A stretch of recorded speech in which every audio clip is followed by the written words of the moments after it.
Professor Swaran Singh, I want your comment on what I find what Ambassador Regunath's very interesting formulation. He says, as a good friend, you need to at times tell that, this is not what you're doing right. But that's easier said than done. So let's look at yesterday's statement of India or the Ministry of External Affairs on Ukraine crisis.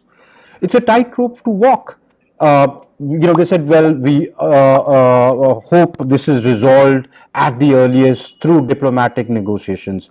Sounds a very mature statement, but we all know the practical situation. It's a very tightrope to walk. My question then is that as India grows in stature, you'll have to take positions at various international fora. Have we matured as a nation to balance that? Thank you, Amrit. Since you mentioned me answering as a professor, I will stay in that mode and hide myself behind being professorial. I think maturity does not mean that India has to begin to bandwagon any position on either side. Politically, civilizationally, India has always been against joining any military alliances, first of all. So since Ukraine is a reflection of Cold War mindset coming to the forefront again, India would like to steer clear from either joining the United States and its friends and allies or Russia and its friends and allies. India has also, right from beginning, in terms of its foreign policy, been completely against looking for military solutions. So it is not that India is skirting and shying away from taking a position. That has been India's historically valid, repeatedly shown position on such issues. I understand that if you look at more immediate the drivers of that kind of a statement, at least in the Western English-speaking debates around the world, there is an implication, there's an insinuation of India tilting towards United States and its friends and allies.